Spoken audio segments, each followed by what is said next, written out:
Hello friends, आज की video में हम जानेंगे कि अगर आप भी अपने 20s में हो और आप इन्वेस्ट करना चाहते हो तो आपको म्यूचुअल फंड्स, स्टॉक्स या फिर रियल एस्टेट में से किस में इन्वेस्ट करना चाहिए और कितना पैसा इन्वेस्ट करना चाहिए और इन्वेस्ट करना भी चाहिए या फिर नहीं, जानेंगे आज की इस वीडियो में। और साथ ही जानेंगे कि इन्वेस्ट करने से पहले आपको किन किन बातों का ध्यान रखना चाहिए। तो बने रहिए वीडियो में अंत तक। वीडियो शुरू करने से पहले अगर आप चैनल पर नए हो तो चैनल को सब्सक्राइब कर लें। तो आइए वीडियो शुरू करते हैं। तो पहले हम ये जान लेते हैं कि आपको इन्वेस्ट करने से पहले किन किन बातों का ध्यान रखना चाहिए। Number 1, do not take any loan for investing. अगर आप इन्वेस्टिंग करना चाहते हो तो आपको कभी भी अपने दोस्तों से या अपने रिलेटिव से या फिर किसी से भी लोन नहीं लेना है। जो कुछ भी आपकी सेविंग्स हो, चाहे वो 500 रुपए हो या फिर 1000 रुपए हो, आपको सिर्फ वही पैसे ही इन्वेस्ट करने हैं जो आपके पास हो। वो चाहे आपने अपनी पॉकेट मनी से बचाया हो या आप कोई जॉब करते हो, लेकिन आपको लोन लेकर इन्वेस्ट नहीं करना है, क्योंकि अगर आप लोन लेकर इन्वेस्ट करोगे और कल को लॉस में चले गए तो। Number 2, insurance. इन्वेस्ट करने से पहले आप ये जरूर इंश्योर कर लें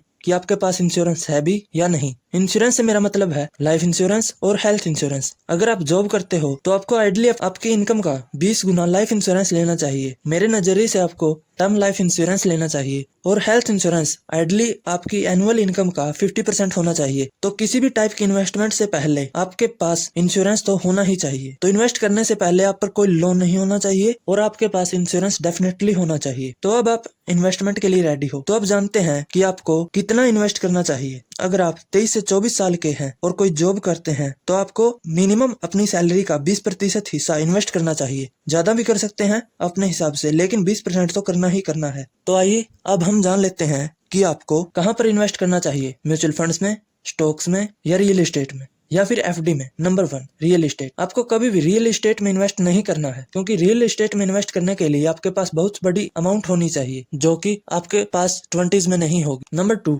एफडी।